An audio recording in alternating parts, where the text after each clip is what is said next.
Shannon's Lumber Industry Update. Hey everybody, welcome back to the show. It is episode 128, and well, after a lot of requests on this, we are talking about wood toxicity today. That's the main topic. I've got a few other things to touch on, some great feedback I've gotten, a few other industry news and things like that. But wood toxicity, not just the dust, but the wood itself. Is it going to kill me?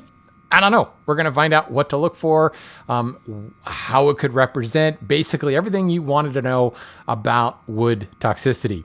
Kind of a morbid topic, but something that I think we need to be aware of. Little bit of feedback to you. This show is an audio podcast. It started as an audio podcast. I've recently started doing video. And when I started doing video, I thought I want this to be an audio podcast. Well, I think I've slipped a little on the last couple of episodes, and I've been really keen on using visuals and showing different websites and things like that on the video. And I want to make sure that this podcast certainly can be watched on YouTube, but is also still listenable. I myself consume, well, all of my podcasts while driving in the car. And I got some feedback. Quite a few people emailed me directly. I had some feedback on YouTube, had some feedback on Patreon that I think I've been leaning into the video too much. And I want to apologize because it was never my intention. My roots in podcasting started more than 15 years ago when podcasts were just audio, like the first generation of podcasts. Then they went to video. Now audio is back, and now videos kind of come back, but as an add-on to audio. And I always told myself that I wanted to make sure that I stayed true to the audio podcasting side of things. So while there is a video component of this that is found on my Renaissance WW YouTube channel under the Lumber Update playlist, and you can watch that if you want. If you consume your podcast via video, certainly there'll be some visuals from time to time, but I really want to make sure this stays as an audio podcast. So to those of you who sent me emails, those of you who commented publicly, seriously, thank you. And if you find me kind of slipping and the audio is no longer audio and I'm making too many references to video, well then, call me on it. I definitely want to hear that. I want to make the show better. And I want this at heart to be an audio podcast. If I run across sections where I need to do more video, maybe I'll make that like a supplemental episode and try to do my best to still have an audio version of it. So enough of that. I really kind of took that feedback to heart because it's something that I really wanted to make sure I didn't do. So enough of that. Thank you to everybody who continues to listen, watch, and support this show. Your questions are integral to keeping this show going. Your support is integral to keeping the show going. So if you like what you're listening to or watching, please consider sponsoring the show. If you go to patreon.com/lumberupdate, you can become a sponsor. I send out informational wood species stickers every single month for all of my walnut tier subscribers. But if you just want to throw $1, that's cool. I greatly appreciate you. But more than anything, you can support the show by submitting your questions, submitting your feedback, submitting industry news stuff. If I can sculpt the script, if you will, not that there's any script to this, of my show around the stuff that you sent me, it makes it just that much better. I love your perspectives and your feedback from all different walks of life. So with that being said, let me grab something here. We recently featured hemlock as a featured species, and Willem wrote in, and he said, a few years back, when I was living in New York City, I made a simple Moravian stool with 2x lumber from my local hardware store. I tried an iron acetate finish on it.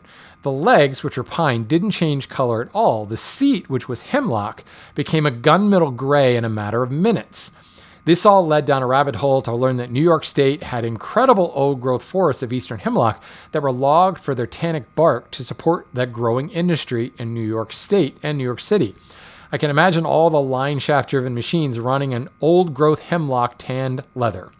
Cheers to your podcast. Thanks very much. Willem, that's awesome. And it kind of plays nicely into what we're talking about today. There's a high amount of tannin in the bark of hemlock. You won't find that much tannins or their various metabolites in the wood itself, but there will certainly be traces. And in many instances, that can actually attribute to some of the smell that many people can associate with freshly sawn hemlock. But for the most part, those extractives, the tannins they use for the tannic acid was in the bark itself. And that actually can be toxic. That is a particularly sensitizing and irritating toxin, tannic acid and tannins in wood. But in this case, only in the bark. Excellent feedback, timely, considering we just talked about hemlock. Chad sent me this. I don't know if this is feedback or news or whatever, but Chad says, I live near the Morton Arboretum in suburban Chicago. This weekend, I attended their first ever wood slab sale, and he sent a link. I could put the link in the show notes, but honestly, this slab sale has long passed. But the point of this is typical. I did a little bit of digging around the various arboretums, and this is common. Also, like the urban tree instances, there's several here in Baltimore where the different counties will pull trees down, saw them into boards, and have like a once a week, once a month, once a year type sale.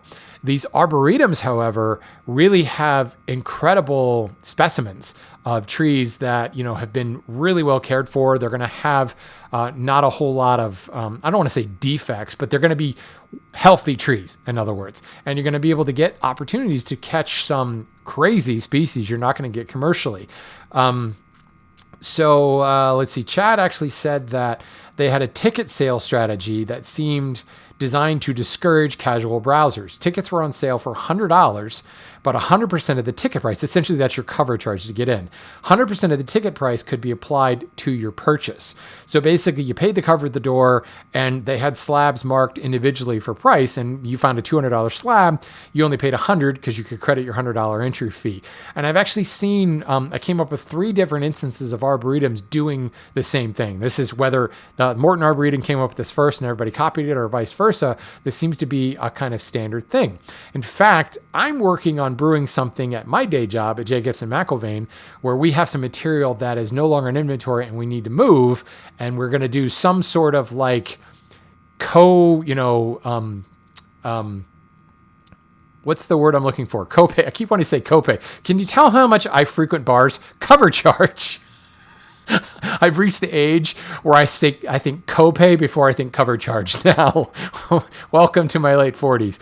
Anyway, there would be a cover charge at the gate, and basically, if you can fill your pickup truck, you're on your way out. Stay tuned for that, folks. That's a really early tease. We're probably talking 3 or 4 months away, but we will not be the first lumberyard to do that. And I wanted to bring this up because if you have an arboretum in your area, look it up. Give them a call. Ask if they ever do a sale for the trees that have come down, anything that has been sawn, or for that matter, are they sawing any of the trees that come down into boards? Could be a really great resource for not only relatively inexpensive wood, I don't know, who knows how they're pricing it, but more importantly, species that you really wouldn't have a lot of access to on the commercial market. Next is some feedback from Rob, and this goes back a while to when I was talking about that tree that fell on those people's house in Portland, Oregon, and how they were trying to remove it, and the city wouldn't let them remove it. It was a terrible story. Rob says, your discussion on this prompted me to look at my town's regulations. He lives in the San Francisco area, Marin County, California. Is it Marin or Marin? I think it's Marin County, isn't it? Let's see. He says, I found a surprising wrinkle. While I wasn't surprised to see they have several categories of protected trees, they also have undesirable trees that we apparently aren't allowed to plant without special permission. An undesirable tree means a blue gum eucalyptus, Monterey pine, Monterey cypress, coast redwood, or any other species of tree, regardless of height or circumference, that generally goes more than 3 feet per year in height and is capable of reaching a height of over 35 feet at maturity. I'm guessing it has to do with preserving precious views of San Francisco, but it's hard not to chuckle considering almost all the trees in my neighborhood are in fact Monterey pine, eucalyptus, and redwoods, all of which are on the don't plant list. Not sure if it's just my town's legendary unfriendliness to development or if other people have run into similar restrictions, but I wanted to share this data point. It's not unusual for there to be lists of invasive species and then, do not plant these species. The tree of life is one that comes up a lot. Paulownia, I featured on this show before, is an invasive species and often prohibited to plant. Black locust is illegal to plant in like 36 states in the U.S. It is particularly funny that the Monterey cypress and Monterey pine that is native to Coastal California is now don't plant it anymore because the tree does grow like a weed. That's also why the tree of life is on that, verboten list. I wouldn't be surprised to see this type of thing pop up with other species. Buckeye is the Ohio state tree, but I know it's become invasive in other states. I wouldn't be surprised if that tree was on that list as well. It's a fast growing tree that frankly doesn't have a lot of downstream use for it. So it ends up, whatever the regulation driving it, whether there's no use for it or whether it's invasive or it grows too fast or it's ugly or whatever. In Rob's case, it blocks the skyline views of the Golden Gate Bridge and the Transamerica building, the pointy shaped one. Anyway, yeah, it'd be really interesting. Anybody else finds interesting wrinkles in their local ordinances? I would love to hear about it. Please let me know. So I wanted to touch a little bit on some industry news here. Ethan sent me an article from the Wall Street Journal that basically says the housing market is in full boom. Like it's home building season, but no one's buying houses and the lumber market is falling at the same time. So he said, do you anticipate this fall in the lumber market having any effect on the hardwood lumber market? And if you go back to my episodes during and after COVID, when I talked about just the crazy lumber market, anytime we talk about the lumber market, we're talking about the softwood futures market. Is that right? I just added futures. I don't know if that's correct. I'm not a stockbroker. We're talking about the softwood market. That's the commodity trading thing, 2x4s, 2x6s, 2x10s, construction lumber. That's what's being tracked by that. And it has really absolutely nothing to do with the hardwood market. Hardwoods are specialty woods, very different uses, and really are not consistently sold in any volume that you would really make a blip on a commodities market like softwood. But we can't deny the fact that if the lumber market is down and fewer people are building with softwoods, there's a strong chance that where the hardwoods in that home, maybe the hardwood flooring, maybe paneling, maybe hardwood cladding, moldings, poplars are hardwood. A lot of solid wood moldings are made out of poplar. All the stuff that goes on inside the house, well, if they're not building homes, then probably that market will fall as well. But the reason that this won't really affect the hardwood market is the hardwood market is all about a series of niches, and those niches are driven by specific species. I've talked about the white oak craziness that's going on right now. Well, white oak, it's like totally in the design zeitgeist right now. I was at the International Contemporary Furniture Fair in New York City about a month ago, and everything was in white oak. It was all white oak and all rift white oak, of course. But at the same time, you've got micro distilleries and wineries and breweries that are requiring white oak for barrels in order to make their whiskey, in order to make their wine. And that's drawn a huge amount of white oak off the market. The flooring market is still going up, even though there's not homes being built, there's remodeling going on. And one of the most common flooring species is white oak. So white oak could take a nosedive. Like white oak used to be big in furniture. Think of like the arts and crafts period in the early 1900s up to like 1920s. White oak was huge. Well, the furniture market has pretty much died. It's gone offshore in North America, and there's no white oak being bought for furniture anymore. And that took a huge dip in the market. But these other niches have spun up to create a massive market for white oak. Cherry is absolutely in the dumpster right now. And if you are a mill that specializes in cherry, you're hurting. So what do? You stop sawing cherry and you find another species. Maple is always going. Maple is a common vanilla wood that is used for just about everything. So you can get some maple, relatively useful, and you can sell it as more of a utility product. You can get into more poplar and do more moldings. Or you can find some white oak, or you can find some walnut, because both of those species are super hot right now. And being able to pivot and change the species can change who your customer is in the market that you're selling to. Whereas the softwood market, it's kind of all the same customer. You will see some specialties Like clear vertical grain hemlock, it's a softwood, but CVG hemlock you'll find will often be sold like a hardwood because it's tackling a niche market. And that's the one thing that constantly insulates and protects hardwood lumber industry from the swings in the stock market that the softwood industry or the construction lumber industry is particularly prone to being hammered by. That's why I'm glad I work in a hardwood lumber mill. This one was interesting. Jay sent this article in saying that a mast year. Now, sorry, let me clarify this. Many trees, let's just talk with oak. Usually when we talk about a mast year, we're talking about oaks. Seeds, in the case of an oak, an acorn, are not produced uniformly from year to year. Certainly the weather can play a huge amount on how many acorns are produced, but in general, acorns tend to have a year or two, I think it's every 2 to 5 years, where they produce an enormous amount of acorns. And that's been referred to as a mast year. A mast year can be a generic term for any species that produces a lot of seeds or a lot of fruit over like a larger scale. Instead of just being every year, they produce very little one year, and every maybe 5 years, they have just this bounty crop or there's a huge amount of seeds. That's known as a mast year.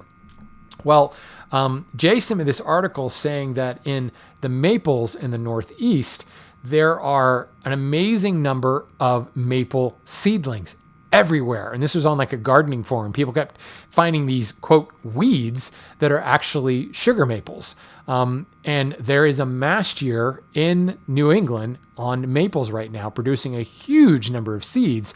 And, they're being propagated on the wind and all various other ways that seeds are propagated, mostly on the wind with maple. And they're sprouting up everywhere. This article goes on to posit that this could actually be a very good thing with many people who are keeping those and letting those trees grow up naturally and helping to repopulate the urban canopy from all those maples. For every 3 maples they pull out, there are 6 more seedlings coming up somewhere else that are actually surviving. And once people realize it's not a weed and it grows large enough to be a sapling into a tree, many people are actually keeping those maples. So it's Mother Nature's way of saying, the population is threatened. Let's produce a whole lot of seeds in order to reproduce a lot more.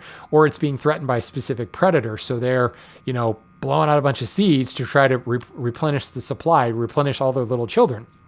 At the same time, they spend so much effort producing seeds that the next year there's very few seeds or very few acorns, very few fruits, whatever it is, and could be that way for several years, which is why mast years, at least in oaks, are like every 5 years you get a mast year and there are freaking acorns everywhere and fat squirrels all over the place. So interesting to see how that mast year is affecting the urban canopy. But really interesting is 10, 12, 15 years from now, what does the urban canopy look like? Specifically, how many maples are in the canopy in the New England region? So cool article, Jay. Thanks for sending that. I kind of love it when we get to go off on these somewhat naturalist topics. This is certainly a lumber podcast, but you got to understand trees in order to understand where they come from in order to understand lumber. Let's move on to the main topic here. This is from my good friend and former guest on the show, Tommaso. He says, can we talk about the toxicity of woods? I was taught that woods like walnut and cherry were not ideal for food containers, like cups, plates, etc., due to the toxins in them leaching into the food. They're fine for incidental content like cutting boards, though. And we all know about the toxicity in regards to wood dust. Anyone who's ever sanded cocoa below without a respirator knows what I'm talking about. And of course, the general dangers of dust. But what about direct contact? There's an old tale about making a spoon out of poison ivy just for one's mother-in-law to use so she wouldn't visit as often. So how do we know what wood is safe before we lick it? For those of you watching the video, I've just pulled up my favorite website, the Wood Database. For those of you listening, don't worry. The Wood Database is kind of my source for a lot of things, and they have an article on toxicity, but more importantly, they have a really handy chart with a whole bunch of species and what possible reactions, where they're affected. Is it the eyes? Is it the skin? Is it the respiratory system? And kind of how potent, with a series of 1 to 4 stars, how potent they can be. The important part is if you Google something like wood toxicity, you'll find any number of charts. A lot of people actually do cite Eric Meyer and the wood database, but I've seen several other charts on, what is that website? Which, by the way, if you ever can't find a wood species on the wood database, here it is. Tropicaltimber.info. That's a great one. If you can't find a species in the wood database, a lot of times it's on tropicaltimber.info, and it's similar. It's not as comprehensive or really as good as the wood database, but it will give you some information like Janko hardness, technical properties, things like that of really weird woods that you've never heard of, like bishop wood, sneeze wood, things like that. Although I think sneeze wood is on wood database. But regardless, oftentimes these tropicaltimber.info will have another chart of wood toxicity. I've seen some in dermatological scholarly journals where they actually get into like what are the toxins, what are the chemicals that are causing problems. The important part with any of this, with having a chart or something like that, is recognizing that wood toxins are going to be highly, not the toxins aren't variable. Your reaction to those toxins are highly variable from one individual to another and from one person's exposure to another. You'll hear the term sensitizer. This wood is a sensitizer.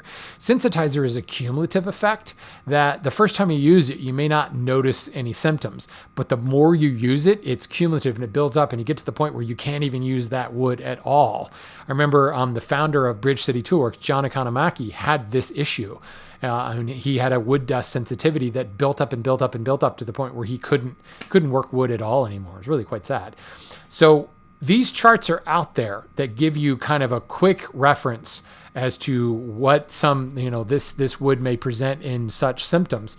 But not every wood's going to be captured. And just because a wood is not listed doesn't mean, it's perfectly safe. So you do need to do a little bit of research, and you're not really going to find like one, panacea resource that's going to list everything.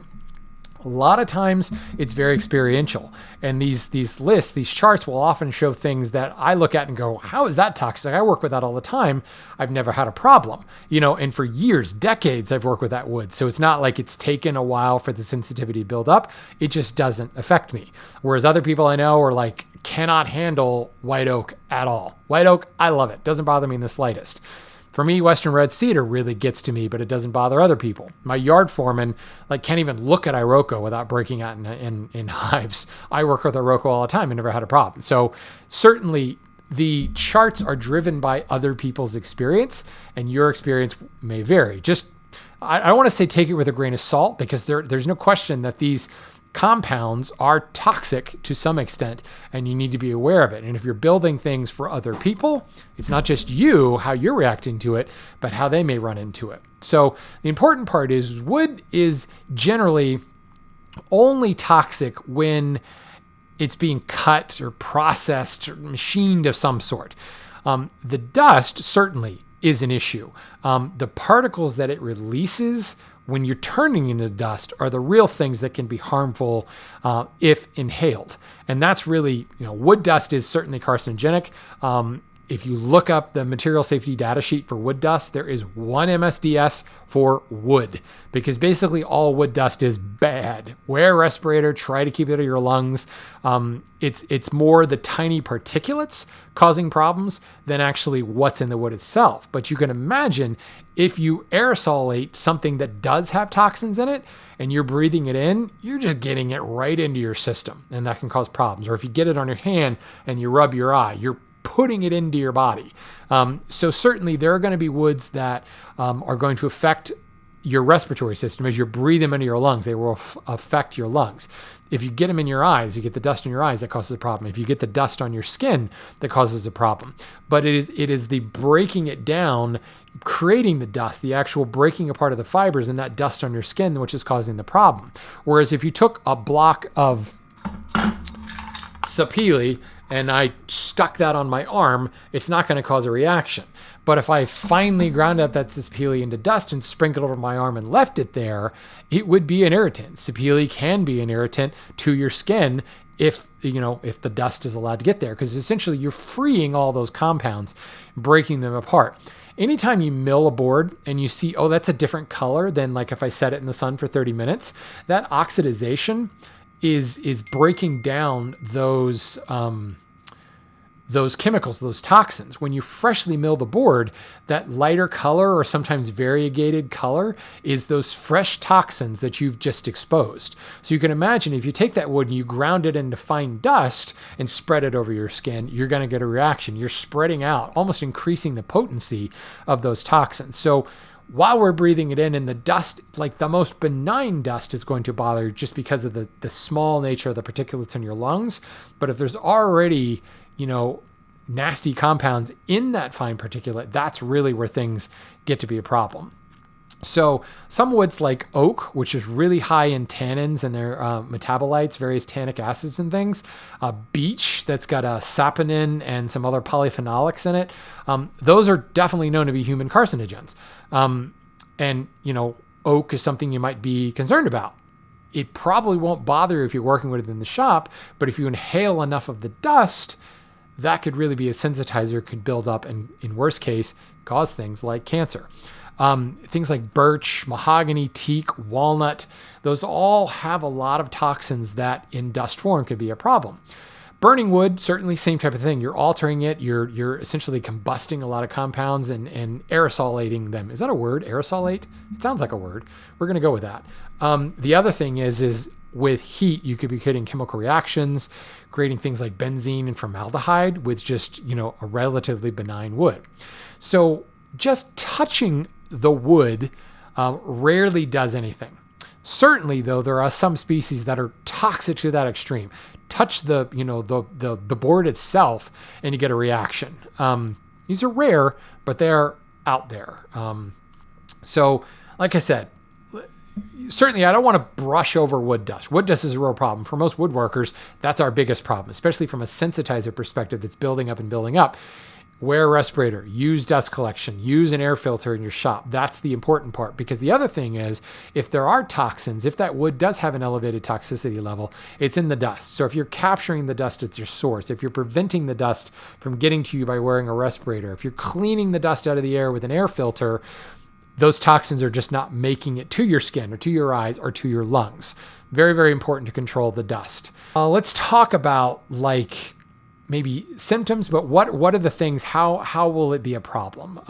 So really there's kind of four main categories of things that can bite you with wood toxicity. Irritants. This is very common. If you look at any of those charts, like the one on Wood Database, you'll find just about every wood on there is listed as an irritant. And is that an irritant to your skin, irritant to your eye, irritant to your respiratory system? These irritants are chemical substances in the wood that irritate exposed areas of the body on some people. Common reactions to irritants are sneezing, coughing, breathing problems, and skin rashes, which can occur almost immediately. The severity is proportional to just how much you've been exposed to. Was it just a passing breeze, or did you roll around in the pile of sawdust? The symptoms, however, are temporary. Wash that off, and you're good. Here's the problem with breathing it in, though, is it can take a long time to get those, micron-sized particles out of your lungs. All the more reason to wear a respirator and protect your lungs. But for skin irritations, eye irritations, flush your eye, take a shower, wash the dust off. It will go away. Sensitizers are chemical substances in the wood that can, after repeated exposure, cause the development of allergic reaction in some people. The risk depends not just on the wood itself, but the level and frequency of exposure, certainly as well as your sensitivity to that. Sensitizers are more serious than irritants because of the time delay. So I'll give you an example. Like most kids, my dad put me in charge of cutting the grass, especially the youngest of three. I was the one, he gave it to my oldest brother. He said, no, let my middle brother do it. My middle brother's like, no, let Shannon do it. So I ended up cutting our yard for, a decade. And then when I grew up and got out of college and bought my own house, I cut the yard for another decade. Sometime like in 2008, I was getting sick. Like I'd get a stuffy nose, then I would start getting migraine headaches, and I would be ill. Sometimes I would even get a small fever for several days after I cut my grass. I finally put two and two together and realized the catalyst was cutting the grass. I went to an allergist and got tested, and yeah, I have an allergy to grass. And I was like, that's ridiculous. I've been cutting the grass for decades. And he's like, well, it's what we call a sensitizer. It took a while to build up in my system to the point where now, like if I'm driving down the road and my neighbors are cutting the grass and my windows are open, I will feel it. Like it'll be temporary because again, the level and frequency of exposure, but just a little bit of whiff of fresh cut grass will a lot of times give me a headache, certainly give me a stuffy nose. That took a while to build up. Had my brothers not made me cut the grass all those times when I was young, I might still be okay to cut my grass. But you know what? It's 97 degrees outside right now, so I'm perfectly happy not to be cutting my grass right now. Those are sensitizers. Over time, they can lead to much more serious things, rhinitis and even to carcinogenic type responses and things. The most common wood-related health problem is allergic reactions of the skin, that contact dermatitis. And here's where things get difficult, that delayed onset. So you may be fine. You may be like me and not really experience anything with walnut. Walnut's my favorite wood. I work with it all the time. Never had a problem with it. Well, say 10 years from now, I'm suddenly getting sick. I'm suddenly getting a rash. Well, all these years I've worked with walnut, I'm immediately excusing walnut. Well, it's not walnut. I've worked with it for years. It actually could be walnut that's causing the problem. Due to my prolonged multi-decade exposure to walnut, I have developed an allergy to it. And walnut is a sensitizer. Euglins, the chemical that gets its genus, Euglins nigra, black walnut. That same chemical that makes people say don't use walnut shavings in your horse barn or in your guinea pig cage because it will kill them. Certain animals are much more susceptible to humans, but it's also a lot of the same chemical that causes walnut allergies. For that matter, any nut wood is probably something to be concerned about. That's something that, you don't know. Again, all the more reason to protect yourself against the dust because, when you're inhaling the dust, it's going straight in your lungs. You're bringing it right in your body. That susceptibility, that sensitizer will ramp up a lot faster that way. Now, moving down the chain into the more nasty stuff, we have irritants, sensitizers, more nasty than that, toxic. Woods that are toxic have lethal substance found in them. The potential hazards are usually limited to situations where as you use it, you're exposed to a lot of accumulation, a whole lot of that toxin. A small amount of wood dust, there'll be toxin in it, but it'll be a small amount, and maybe you get an upset stomach. But if you get a whole lot of it, you could really get sick and die. Like irritants, this can be a hazard for a person not only machining and creating dust, but also the person using a wood object like a salad bowl or a musical instrument. Just touching that salad bowl or a wooden spoon to your mouth or playing a guitar from one of these toxic woods will cause, contact dermatitis almost immediately. Then the really bad stuff, carcinogens. Long-term exposure to wood dust certainly could cause cancer. Pharyngeal cancer is one that comes to mind, which develops in full-time woodworkers after several decades of steady, unprotected contact with fine wood dust. If you ever read Bill Pence's wood site, The Clearview Cyclone Guy, it will freak you out. Like you will be jumping at shadows when it comes to wood dust. The key here is long-term exposure, unprotected exposure to wood dust. That's not to say there are not woods out there that are carcinogenic without long-term exposure, but in general, these are woods that are not really on the market and they have giant warning labels on them already.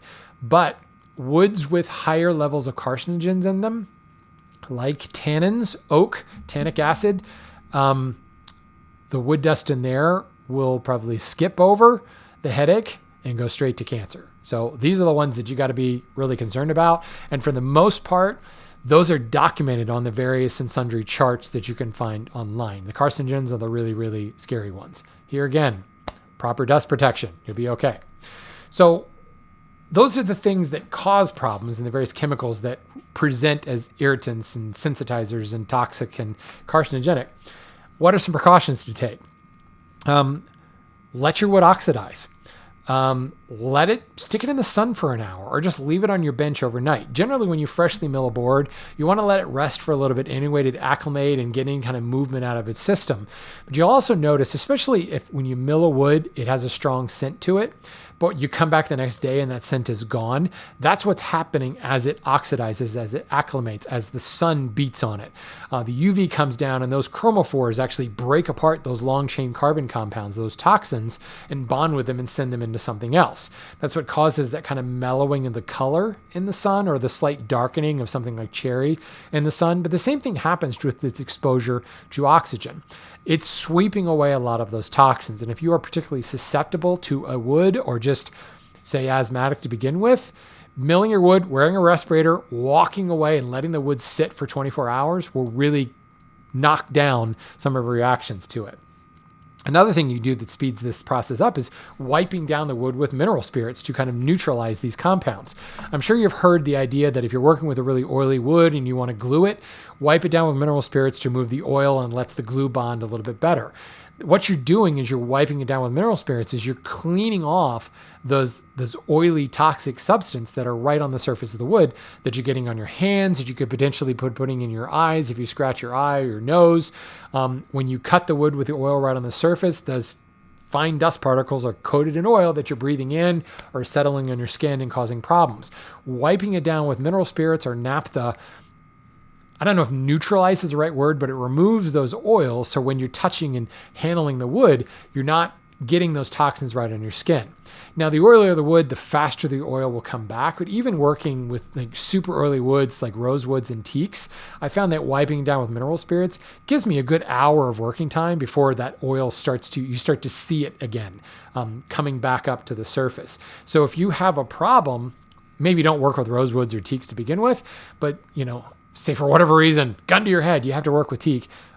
Such a great wood to work with. This can be a great way. If you're mildly susceptible, wiping it down with some sort of solvent will dissolve those toxins and give you some working time with it. Use kiln-dried wood, if at all possible. I love air-dried wood as much as the next guy. I love working with green wood. But think of a typical green wood. I've got a piece of polony on my bench behind me that's green, and the whole shop smells wonderfully sweet. What I'm smelling, remember, all smells are particulate in nature. Think about that the next time you walk into a bathroom that somebody just blew up before you. That sweet smell that you're getting, those are particulates coming off the wood. Those are potential toxins that you're breathing in from the wood. The wetter the wood is, the more active, more fluid those compounds are, and they're coming off on your hand just with the sheer moisture on the surface. Air dried are going to be much less, but when you put it in a kiln, you're stabilizing the wood by baking out a lot of those compounds. Just the high heat is causing a breakdown of those chemical compounds, those toxins.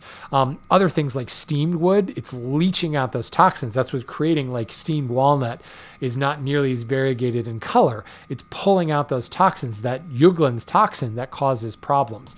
Kiln drying wood eliminates a lot of that. For that matter, go one step further, work with thermally modified woods. All the toxins, all the compounds, all the hemicellulose is gone from the wood.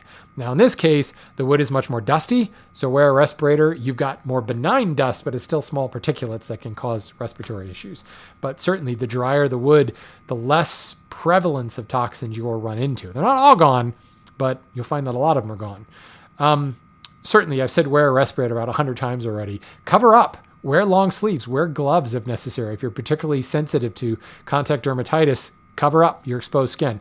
You find a lot of wood turners will, not only have the neck gaiter to keep shavings from going down their throat, but you can get wood shavings and dust on the back of your neck and everything, or on your arms, and that can cause real problems, especially because wood turners a lot of times will turn really exotic woods like cocobolo. That's really the only time I've worked with cocobolo is on the lathe. And that stuff is, coming off in large quantities and landing on your arm and coating your arm with dust. You may not be that sensitive to it, but when buried in dust, you could really get a problem. It's that frequency and amount of exposure. So just having something to protect your arms, certainly long sleeves around spinning machinery is a problem. Make sure you like Turner's jackets will have Velcro cuffs, so you don't have hanging stuff that could get caught in a machine. Be safe in that respect, but just covering up can be really beneficial there. What else? Oh, and I mentioned use thermally modified woods, but definitely wear a dust mask. Some of the things to look out for, symptoms, are skin reactions. I've said this. Allergic contact dermatitis, hives, blisters, and very itchy skin. Pay attention to that. And if you have it and you realize, oh, I was just in the shop all day, think about what you were working with or how you were working with it. Respiratory problems, coughing, nosebleeds, runny nose, asthma, pneumonitis, bronchitis, and occupational asthma. I guess that's different than regular asthma. I don't know. Other symptoms, headaches, dizziness, nausea, vomiting, sore throat, and pink eye. I've experienced the headache thing, certainly with the grass story. I've experienced it with yellow cedar and western red cedar, where I worked with it all day. And the next day I had a terrible, terrible headache, like a sinus headache. And it might have been, the sinus pressure due to the stuffy nose that produced the headache, but it would like run down the back of my neck and be like a tension headache. And I know now that if I'm using a cedar, really only yellow and western red is what I've worked with. I haven't worked with aromatic recently or any of the eastern whites, but probably cedar is something that I need to be very aware of. No contact issues, no skin rashes, all respiratory, which results in a headache for me. So something to be very aware of. So lots of different things. And one thing I discovered is if you really want to know, like you would be surprised if you go to Google and type, why is oak toxic? In fact, for those watching the video, let me do that. I already did it. So I went into my Google Chrome browser and I typed, why is oak toxic? Now I have an AI beta tool enabled on my Google Chrome, but essentially it's giving me an abstract of several different posts. But right away, this says oak trees contain tannic acid, which is thought to be the cause of oak toxicity. Oak is most dangerous in the spring when leaves and flower buds are opening, when acorns are available. When leaves mature and acorns ripen, they become less toxic. Oak toxicity can affect livestock, cattle, sheep, sometimes humans. Symptoms include constipation, diarrhea, bloody black sticky stool, loss of appetite. It sounds like a pharmaceutical commercial at that point. But the point is, if I'm going to just do this while I'm here in my browser, why is beech toxic? This plant contains saponins and polyphenolic compounds. Fagus grandiflora, a species native to North America, is much less toxic than the European variety Fagus sylvatica. The nuts contain the highest concentration of the toxin. And it can go on. This is quoting some things from dog websites, beech trees poisoning dogs, etc. So if you're like not really sure, just Googling why is insert species here toxic, you'd be surprised what Google will tell you.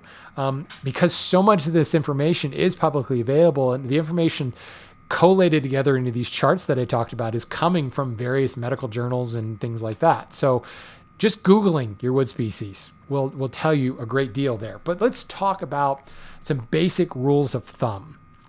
Because the upshot to this whole thing is pretty much all wood is toxic. You guys remember that Saturday Night Live sketch called Happy Fun Ball? And it was a series of warnings. Phil Hartman at his finest. Rest in peace, Phil. And it was like, do not bounce, Happy Fun Ball. Do not taunt, Happy Fun Ball. Do not toss, Happy Fun Ball. It's like making fun of these pharmaceutical commercials that have all these different side effects. Wood is the same way. Do not taunt wood. Do not cut wood. Do not handle wood. Do not breathe wood. Do not look at wood. It's toxic. And really, dependent upon your sensitivity to certain chemical compounds, you could have a reaction to almost any wood. So let's get some rules of thumb. If it smells strongly, be cautious. Cedars, they really bother me. White oak has a really strong smell. Well, we've already said the tannins in white oak can be really a problem to a lot of people. It's not a problem for me. I love the smell of white oak, but it smells very strongly. I can tell the minute I come into work and they've been milling white oak. I can smell it from like a block away. I can smell yellow cedar from a mile away. Does the tree produce nuts? Walnuts, beech trees, pistachios. You look up all of these nut trees, you will find them on those lists. They tend to be very oily woods. They have toxins. There's a reason that there's so many nut allergies out there today. It's the toxins, the compounds, the oils in the trees that produce nuts, it's probably a red flag, especially if you're making things that will have food or eat food from. Nut allergies are very, very common because these toxins are particularly irritating. If the wood feels oily, be wary. Teak, rosewoods, good example. If the wood reacts to fasteners, like it starts to stain, reacting to ferrous fasteners, probably has a high tannin content. Oak is a big one of this one as well. If the wood is vividly colored, be wary. Purple heart. When you mill it, it is bright, bright purple. Guess what you're going to find on that list? Purple heart has dalbergione and neoflavonoid compounds in it, which cause irritants, but also are sensitizers. Cocobolo. When you freshly mill cocobolo, it's orange, it's green, it's purple, it's all over the place. Teak. When you freshly mill it, it's creamy, it's gray, it's yellow, it's green, it's really vibrantly colored. Dogwood. It's pink in color, but it's kind of mellow. Guess what's not on the chart? Dogwood. And I looked up dogwood. I actually typed, is dogwood toxic? No, it's not. So that's not, it's colored, it's pink, but it's not vibrantly colored. If it's really variegated in color, especially when freshly milled, it's probably an issue. I said if highly variable, if it's vividly colored, but also if it's highly variable in color right after milling, be aware. And then if you experience a reaction to a wood and you've narrowed it down and you said, oh, it was probably the walnut, look at the woods closely related to it. What's in the Euglins genus? Well, butternut is also in there. All the other strains of walnut, Euglins regia, the European walnut, Clara walnut, which is Euglins, I'm forgetting, crypto something? Whatever. If it's in the Euglins genus, you have a reaction to Euglins nigra, there's a strongly suspect that you're going to have a reaction to its cousins. But if you really like walnut, look up Peruvian walnut, which is not in the Euglins genus. Hold on. Now I'm second guessing myself. The species is Neotropica. I think it is... Hang tight. You know what? I'm wrong. It is in the Euglins genus. It is Euglins neotropica. So that's one that might not be a good example for you. You need to look for other brown woods. And actually, the wood database is great for this. At the bottom of the wood database, it usually lists related woods or alternate woods. Those related woods, if you experience a reaction to it, there's a strong chance you're going to experience a reaction to those as well. So use what we've learned on this podcast about working properties. And I know sapele works a certain way. Utile is probably going to work similar because it's also in the Intandrophragma genus. Look within the family and you'll find the same working properties probably, but also the same toxins. And ultimately, if you are experiencing symptoms, take a step back. What have I been working? What species have I been working? How have I been working? Did I neglect to wear my respirator while I was doing that? Was I in a situation where I was letting the dust pool on the floor and I was kicking up the dust? Or I was seated doing something all day and I was letting the dust kind of pool on my arm? Think back, first of all, where is the symptom? Is it a rash on my arm? Where did I get wood in contact with that? And what was I working with? And stop doing that. It's kind of the obvious thing. Stop working with that wood, but stop working with it for a while and then introduce it back in and see if it's a problem again. But if it was a problem at one point due to I buried my arm in walnut sawdust, that could be a sensitizer for you. And if you continue to work with walnut for years and years and years, it could be a real problem that could build up. It doesn't mean you have to stop working walnut altogether, but you need to take extra precautions like we talked about before. Respirator, cover up exposed skin, make sure you're cleaning the dust out of your shop, etc. Wood dust and wood toxicity in general, something we need to all be aware of in working in the lumber industry. The reality is there are certainly some woods out there that are going to just be nasty. But most woods are going to be a problem if exposed to it enough, right? Everything in moderation. If you bury yourself in freshly sawn wood dust, you're probably going to have a reaction no matter how unsusceptible you are to any number of things. So I wanted to put this into practice, and I did have a question. Let me look at my notes here. From Tom. He says, I'd like to know more about Chechen, otherwise known as Caribbean rosewood. It's a beautiful wood, but there's a bunch of info on its toxicity. How many people has it actually killed? And is it considered a genocidal maniac like Putin? Or is it a minor offender? I think that's a different type of Chechen. But this is interesting. Chechen Caribbean rosewood, also known as black poison wood. There's a warning label right there. Big red flag. If poison's in the common name, might be something to look at. But what's interesting, Chechen, and if I look up Chechen in the wood database, I think I looked it up ahead of time. It is, so for those of you watching the video, I've just pulled it up on the website, but let me scroll down and look for the allergies and toxicity. Chechen, although severe reactions are quite uncommon, Chechen has been reported as a sensitizer. Usually most common reactions simply include eye and skin irritations, and it points to the chart of allergies and all that stuff for more information. So according to the wood database, and I did a little bit of digging, I did another is why is Chechen wood toxic? And I got the same thing. The wood itself is not that toxic, but what's really toxic is the sap. Sap affects people, but a key reminder to this, it's the bark and the cambium layer also should be considered. So things like contact dermatitis that comes from black poison wood is due to touching the bark itself and due to getting sap on your skin, not from the lumber.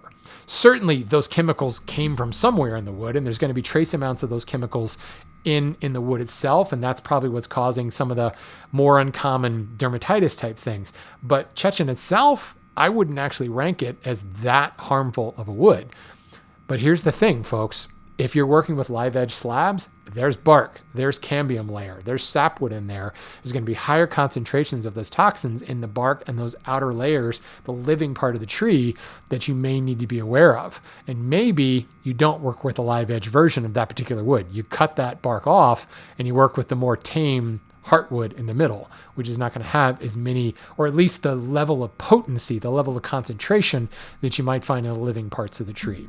So good question, Tom. Perfect timing. They perfectly illustrate this in practice. And by the way, Chechen is listed in 3 of those charts that I looked up. So the show notes for this episode, I will certainly link to the wood database article on wood toxicity that has that chart in it. But like I said, a lot of that, you base it on your own experience. Unless you're working with highly, highly toxic woods, in which case you probably never heard of the wood before. You probably bought it from someplace far away. Run it against that wood database chart. It will probably be on there. If it's super toxic and carcinogenic, it's probably already on that chart. If it's not listed, that doesn't mean that it's not necessarily bad for you, but work with it and see what happens. And if you're having immediate reactions to it, it's an irritant. Sensitizers are going to creep up on you. Toxic reactions are going to be, pretty much immediate. If you find you're really irritated and then you take a shower and you're better, it's an irritant. And just go on a case by case situation. Certainly looking up the charts will allow you to be forewarned is forearmed. But if we've learned anything from this episode, is that wood is evil. Wood dust is especially evil, and just practice good practices in the shop when it comes to dust management. Any slightest reaction to wood, cover up. Be prepared. It doesn't mean you have to stop working wood altogether, but be very cognizant of how much am I working with that wood, and could it cause potential problems over the next 2-3 decades if I continue to work with that wood. Thanks for the questions, guys. Thank you, Tommaso, for starting this whole thing. Thanks, Tom. I don't know if that's the same Tom or Tommaso. He sometimes just calls himself Tom. I don't know if it's the same person. If it is, hey, you got a double dose. But if anybody has any other information on wood toxicity or any other references that we should be aware of, please write in and let me know. If you go to lumberupdate.com, there's a form you can submit questions. You can also just email me at lumberupdate@gmail.com. You can hit me up on Instagram at lumberupdateshow and send me a direct message there as well. Always want to hear your questions. Always want to hear your feedback. Between now and then, go buy some wood. And then check it against the wood toxin chart and determine if you need to return it or not. Have a great day, everybody. Thanks for listening. Thanks for watching. We'll see you next time.